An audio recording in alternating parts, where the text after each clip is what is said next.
আজকের পৃথিবীতে যদি কেউ আপনাকে জিজ্ঞেস করে মধ্যপ্রাচ্য এত গুরুত্বপূর্ণ কেন, বেশিরভাগ মানুষ এক কথায় উত্তর দেবে তেলের জন্য। কিন্তু এই উত্তরটা পুরোপুরি সত্য নয়।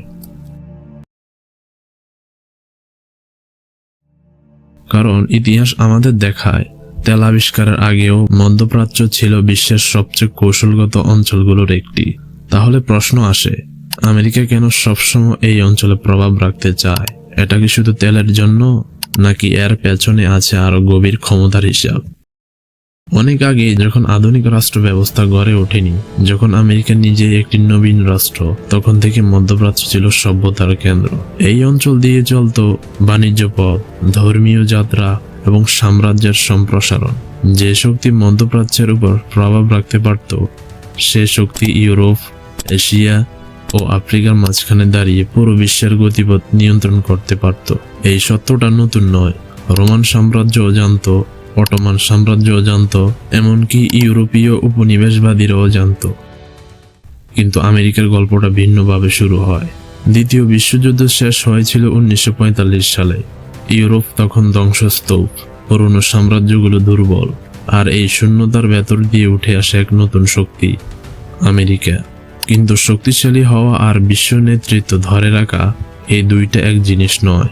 বিশ্ব নেতৃত্ব ধরে রাখতে দরকার সামরিক উপস্থিতি, অর্থনৈতিক প্রভাব এবং কৌশলগত অঞ্চল নিয়ন্ত্রণ। ঠিক এই জায়গায় এসে মধ্যপ্রাচ্য হয়ে ওঠে আমেরিকার জন্য অপরিহার্য। 1940-এর দশক থেকেই মধ্যপ্রাচ্যে বিশাল তেল ক্ষেত্র আবিষ্কার হতে শুরু করে। তেল তখন কেবল জ্বালানি নয়, তেল মানে আধুনিক অর্থনীতি। কারখানা চলে তেলে, সামরিক বাহিনী চলে তেলে, পরিবহন চলে তেলে, এমনকি যুদ্ধও চলে তেলের উপর নির্ভর করে। আমেরিকা তখন বুঝে যায়, যে দেশ তেলের প্রবাহ নিয়ন্ত্রণ করতে পারবে, সে দেশ পুরো বিশ্বের অর্থনীতির উপর প্রভাব ফেলতে পারবে। কিন্তু এখানে একটি গুরুত্বপূর্ণ বিষয় আছে। আমেরিকা শুধু তেল চায়নি, আমেরিকা চেয়েছে তেলের নিরাপদ প্রবাহের উপর নিয়ন্ত্রণ। এই নিয়ন্ত্রণ মানেই ক্ষমতা। ক্ষমতা মানে শুধু সৈন্য নয়। অনেকেই ভাবে প্রভাব মানে সেনাবাহিনী, কিন্তু বাস্তবে প্রভাব মানে কার সিদ্ধান্ত কার্যকর হবে, কার কথা শোনা হবে, আর কার ভবিষ্যৎ অন্য কেউ ঠিক করে দেবে। মধ্যপ্রাচ্যে প্রভাব মানে বিশ্ববাজারে তেলের দাম প্রভাবিত করা, মিত্র ও শত্রু নির্ধারণ করা, প্রয়োজনে গোটা অঞ্চলকে অস্থিতিশীল রাখা। অস্থিতিশীলতা এখানে দুর্ঘটনা নয়, অনেক সময় এটি একটি কৌশল। কিন্তু আমেরিকা দ্রুত শিখে ফেলে, যদি সে মধ্যপ্রাচ্য থেকে পুরোপুরি সরে যায়, তাহলে সেই শূন্যতা পূরণ করবে অন্য কোনো শক্তি। আর বিশ্ব রাজনীতিতে শূন্যতা কখনো খালি থাকে না। এই চিন্তায় ধীরে ধীরে গড়ে তোলে আমেরিকার দীর্ঘমেয়াদী মধ্যপ্রাচ্য নীতি। একটি নীতি যেখানে পুরো দখল নয়, আবার পুরো ছেড়ে দেওয়াও নয়, বরং সবসময় উপস্থিত থাকা। যখন আমরা বলি মধ্যপ্রাচ্য, তখন প্রথম যা মনে আসে তা হলো তেল। কিন্তু এই তেল শুধু শক্তি নয়, এটি বিশ্ব অর্থনীতির রক্তনালী। 1950-এর দশক পর্যন্ত মধ্যপ্রাচ্যের তেল বাজার প্রায়শই বিশৃঙ্খল ছিল। মূলত ইউরোপীয় কোম্পানি এবং স্থানীয় শাসকরা একে নিয়ন্ত্রণ করত। কিন্তু দ্বিতীয় বিশ্বযুদ্ধের পর পরিস্থিতি বদলে যায়। আমেরিকা তখন বিশ্বের সবথেকে শক্তিশালী অর্থনৈতিক শক্তি। এবার লক্ষ্য হলো কিভাবে তেলের বাজার এবং ডলারের প্রভাব একসাথে গড়ে উঠল। আমেরিকার নীতি অনুযায়ী মধ্যপ্রাচ্যের তেল সরাসরি ডলারে বিক্রি হবে। এই নিয়মের ফলে তেলের লেনদেনে ডলার ব্যবহৃত হয়, বিশ্ববাজারে ডলারের চাহিদা বাড়ে এবং আমেরিকার অর্থনীতি শক্তিশালী হয়। সরাসরি বলতে গেলে ডলারই আমেরিকার সবচেয়ে শক্তিশালী অস্ত্র। তেলকে কেন্দ্র করে অর্থনীতির এই চক্র আমেরিকাকে দেয় রাজনৈতিক ও সামরিক প্রভাবের সুবিধা, এবং যে কোনো সময় যদি প্রয়োজন হয় সামরিক নীতি চালু করা সম্ভব। মধ্যপ্রাচ্যের যুদ্ধ মানে শুধু সৈন্য মোতায়েন নয়, এটি প্রায়শই অর্থনৈতিক চাপ, কূটনৈতিক চাপ এবং স্থানীয় শক্তি গঠন নিয়ন্ত্রণের মাধ্যমে পরিচালিত হয়। উদাহরণস্বরূপ, কোনো দেশ তেলের দাম বৃদ্ধি করতে পারে না, কোনো দেশ ডলারের উপর নির্ভরতা কমাতে পারে না। যুদ্ধের হুমকি এই নিয়ন্ত্রণকে আরো ধীর করে, এবং এই নিয়ন্ত্রণ দীর্ঘমেয়াদী, সরাসরি আগ্রাসনের চেয়েও কার্যকর। প্রত্যেকটি তেল ক্ষেত্র, প্রত্যেকটি বাণিজ্য চুক্তি এবং প্রতিটি নিরাপত্তা চুক্তি দিয়ে মধ্যপ্রাচ্যের ক্ষমতার চাকা চলে। এই চক্রটি সাধারণ মানুষের চোখে অদৃশ্য, কিন্তু এই চক্রের মাধ্যমে মূল্য স্থিতিশীল করা হয়, রাজনৈতিক নীতি প্রভাবিত হয় এবং বিশ্বশক্তির ভারসাম্য তৈরি হয়। অর্থাৎ তেল এবং ডলার শুধু পণ্য নয়, এগুলো নিয়ন্ত্রণের সরঞ্জাম। মধ্যপ্রাচ্যের রাজনীতি কখনো সরল ছিল না, এবং এই জটিলতার কেন্দ্রে রয়েছে এক বিশেষ দেশ, ইসরায়েল।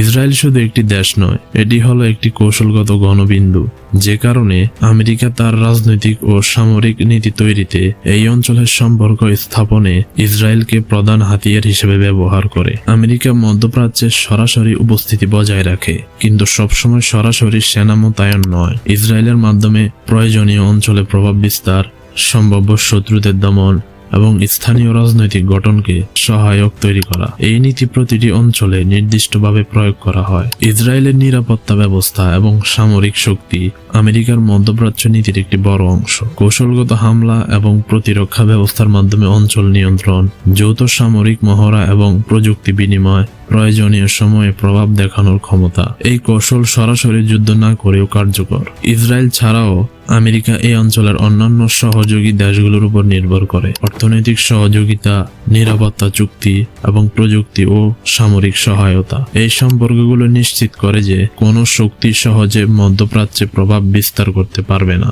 আমেরিকার মধ্যপ্রাচ্যে উপস্থিতি শুধুমাত্র সাময়িক নয়, এটি একটি দীর্ঘমেয়াদী কৌশল যা ইতিহাসের ধারা, অর্থনীতি এবং ক্ষমতার ভারসাম্যের সঙ্গে সম্পর্কিত। যে কোনো একটি সিদ্ধান্ত, চুক্তি বা সামরিক কার্যক্রম প্রত্যক্ষভাবে বা পরোক্ষভাবে বিশ্ব রাজনীতিকে প্রভাবিত করে। মধ্যপ্রাচ্যে শক্তি ধরে রাখার মাধ্যমে আমেরিকা বিশ্ববাজারে তেলের মূল্য নিয়ন্ত্রণ করে, গুরুত্বপূর্ণ রাজনৈতিক চুক্তিতে প্রভাব বিস্তার করে, অন্যান্য শক্তিশালী দেশগুলোর নীতি নির্ধারণে অংশ নেয়। এই প্রভাব শুধুমাত্র অর্থনীতি নয়, সামরিক এবং কূটনৈতিকও প্রভাবিত করে। আমেরিকা কখনো পুরো অঞ্চলে সরাসরি দখল করে না, কিন্তু প্রয়োজনীয় সময়ে উপস্থিতি বজায় রাখে। এই কৌশল নিশ্চিত করে যে স্থানীয় শক্তি ভারসাম্য থাকে, প্রতিদ্বন্দ্বীরা সহজে আধিপত্য দেখাতে পারে না এবং বিশ্ব রাজনীতিতে প্রভাব দীর্ঘস্থায়ী হয়। অর্থনীতি, সামরিক শক্তি এবং কূটনীতি, এই তিনটি উপাদান একত্রে একটি চক্র তৈরি করে। এটি দীর্ঘমেয়াদী প্রভাব নিশ্চিত করে এবং বিশ্ব রাজনীতিতে আমেরিকার অবস্থানকে শক্তিশালী করে।